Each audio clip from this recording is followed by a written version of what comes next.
Welcome back to Organize with Grace podcast. If you're ready to declutter your life and home so that you can make room for peace in your heart, you're in the right place.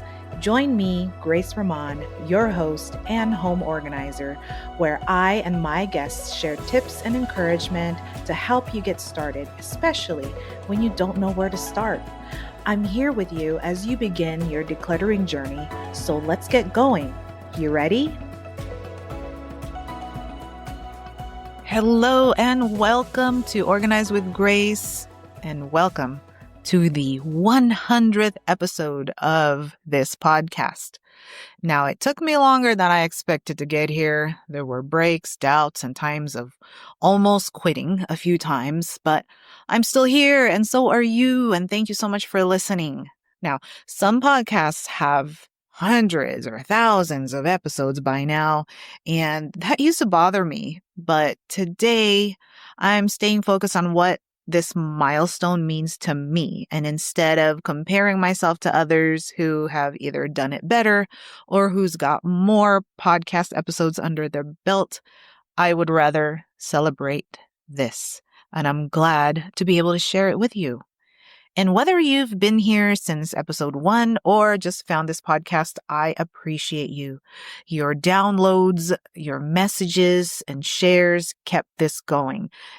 And I want to encourage you to please stay till the end if you can, so that you can find out more about how to enter my giveaway to celebrate all of these wonderful things that are happening. And also, thank you to my guests who have been here, who were willing to spend their time hanging out. I appreciate you so much. And the day that this episode is being published, it also happens to be my birthday, June 23rd. So good reasons to party and celebrate. So please join me. And you know what is so cool? This podcast ranks in the top 3% of all shows, according to listennotes.com. It's among the most consistent and listened to podcasts out of more than 3 million that have ever been created. Now, most podcasts don't make it past a handful of episodes, and many are abandoned early on. And so being in the top 3% doesn't necessarily mean like the biggest numbers. I believe it means dedication, longevity, and engagement. And yeah, I'll never reach the ranks of Oprah, or who knows, maybe one day I will. I don't know. Nevertheless, this is something that I'm really, really proud of because I worked really hard to make sure that this podcast stays alive. And it does mean that this show has been showing up for you. And I'm so thankful for that. When I first started this podcasting journey, I thought that I would be the next Dave Ramsey, right? The next personal finance coach. And I thought that I would make so much money online and make $1 million by now. Well, that didn't quite happen, but I'm still thankful for the experience of podcasting. And yes, the money was still there. I found it in starting my business, and the learning curve was really high, and it still is. And I'm still learning so much about having a small business. But going back to the podcast, I just thought that, there's a saying of drinking the Kool-Aid. And what it means is that, when you found something to be like that you think is really effective, or you found something to be very interesting, that you take it all in like Kool-Aid and that you believe in it with all your heart. And that's what I did with online business. I just thought, wow, there's money to be made here. I still believe in that a lot. At the same time, with podcasting, mostly it has been fun and hard work at the same time. I love content creation. I love talking. Obviously, you have to love talking in order to have a podcast. But also, I love being able to interact with people that are listening, like you. So that has been the fun part for me. And today, not only do I want to celebrate, I also want to share with you 7 lessons that I've learned so far in this journey, as well as my time in business and the times that I have interacted with my clients. We are going to do this countdown style, so we will start with number 7. Number 7, you don't have to do this alone. I don't know how many times I've said that, but I'm going to keep saying it again and again. With my clients, they often isolate. They wait until they're drowning before they're asking for help.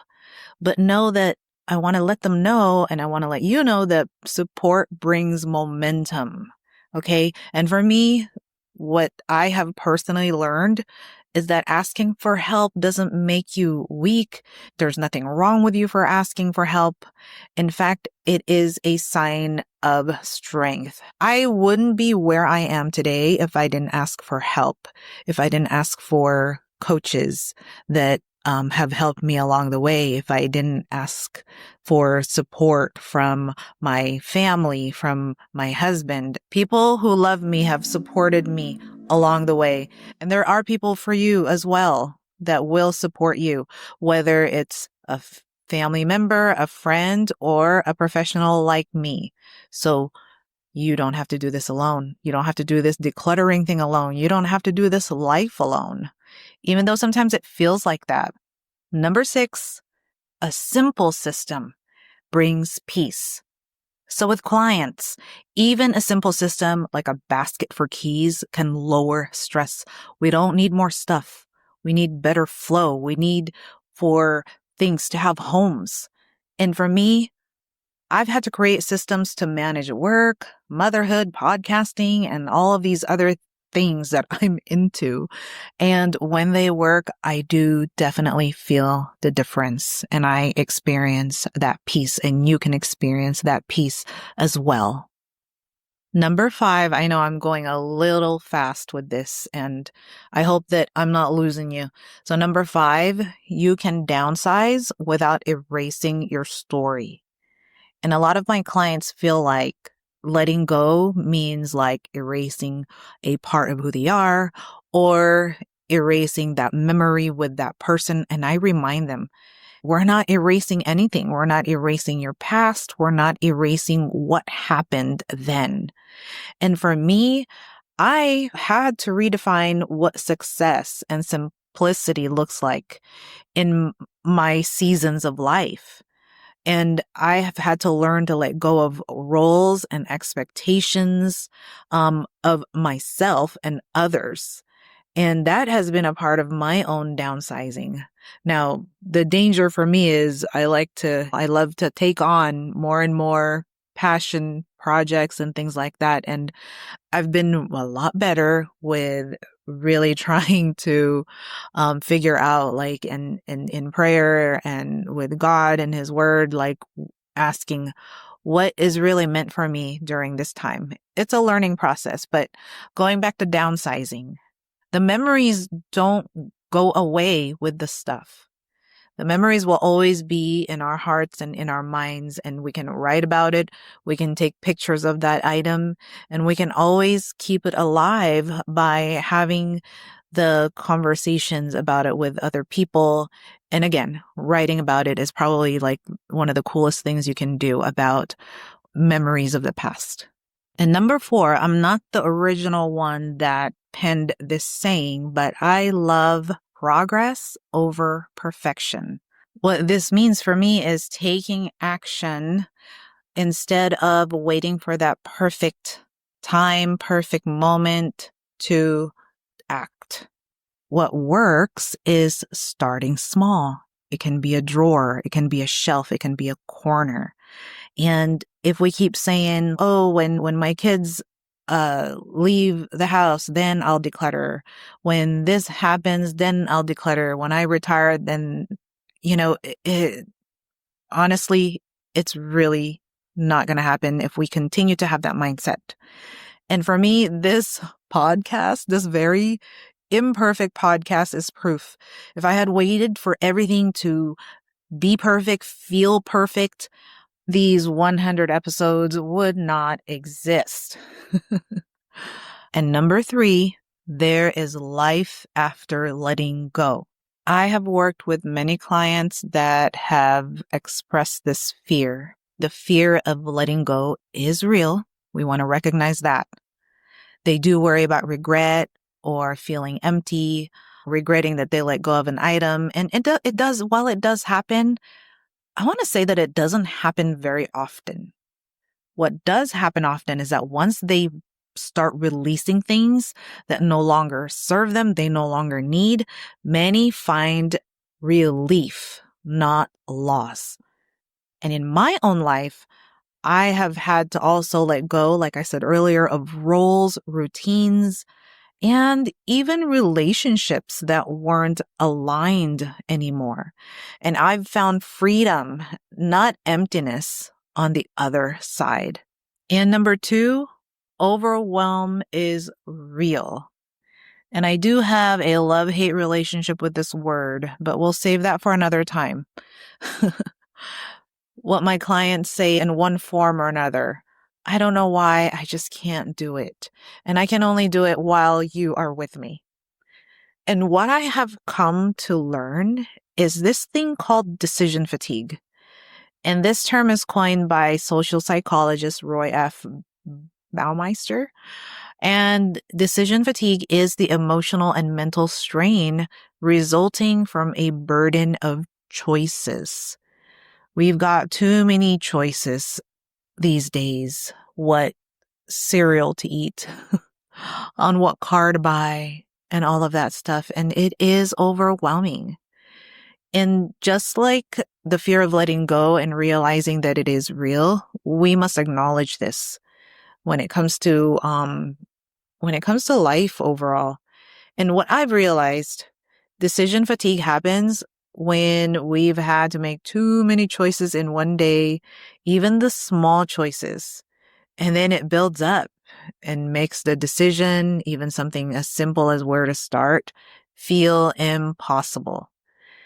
I've experienced it myself. That's why we need simple strategies, simple steps, and plans to reduce that mental load. And finally, number 1, and this is the number 1 thing that I have learned, is decluttering is emotional. What I've seen in clients, letting go of things is often way beyond just the space and the stuff. It brings about feelings of grief, identity, guilt. I've seen tears just from walking into a cluttered room, and I've heard them cry during a phone consultation, which happened again recently. It is so emotional. If we would just begin to recognize that it is, I really believe that we can get past the barrier of procrastination. We can get past the barrier of overwhelm, the barrier of the fears. And what I've learned for myself, I've had to face my own clutter too. Mental, emotional, and physical. And may I add, spiritual clutter. And that is a whole nother topic. And I've learned, and still I'm learning, that we all carry more than we realize. We all carry more than we will ever need. And it's an ongoing thing. And it doesn't have to be a bad experience, but yes, decluttering is most definitely emotional. And if anyone out there disagrees with me, let me know, and I want to know your reason.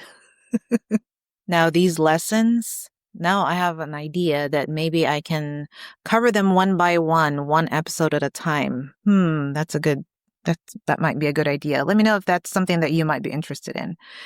But these lessons have not only shaped how I work with clients, they've also reshaped how I run my business and personal life. And that brings me to what's next regarding the business. So the new direction that I would like to pivot into, is to focus on families in urgent transitions. I know that I've been saying things like the earlier the better when it comes to downsizing and decluttering. And it's never too early to declutter, messages like that. But when someone has to move fast, declutter fast, and sell their homes fast, it's truly overwhelming. And it could be due to different factors. Maybe a recent health change, like a fall or a surgery.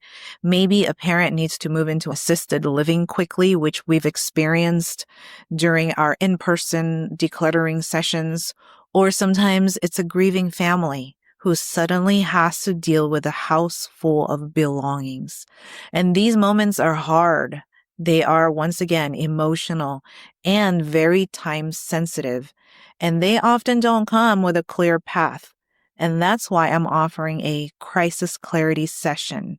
It's a virtual service that helps families, 1, figure out what matters most, 2, decide what to keep, donate, or toss, and 3, get a plan for sale, for caregiving, or moving. And we do it all over Zoom. And I act as your organizing and decluttering consultant from wherever you are. It's fast, it's clear, and it's helpful. Now, for those of you who think, well, then she can't help me. I'm not in a crisis mode or anything, but I do need help decluttering. No, don't let this stop you from reaching out, because I can also help you, even if you're not in crisis mode, but you feel like you are in crisis mentally because your space is driving you crazy. You can still contact me and we can still have a clarity session together. But this is the one offer that I do have and that I am pivoting into, and we'll talk more about as the next episodes come. And speaking of, someone will receive a prize, and it will be a 30-minute virtual session with me. And this is my way of saying thanks. I've already introduced this to my email list, and so there's only one hoop that you've got to jump through in order to enter if you're interested. And I'm giving this away. What we'll do is we're going to focus on one problem area, and we're going to talk it out on Zoom. And then I will give you a written plan on how to move forward. And this is how to enter. Join my email list using the link in the podcast description. And what will happen is that you'll get a free checklist of the 40 plus things to declutter if you don't know where to start. And this also lets me legally contact you, the winner, and lets me legally get you into my email list, because I've got to ask permission. Otherwise, I'm going to be breaking the law, and I don't want to do that. And so 1 entry per person, please. And I would love for you to come and see if you will be the lucky winner. All right. Final thoughts. Let me just tell you real quick. No matter how full your home is or how far behind you feel, you can start. You can find peace. You can move forward. With a little bit of help, with a little bit of support, with some mindset shifts, you can do it. And thank you for listening, and cheers to the next 100 episodes. Free audio post-production by alphonic.com.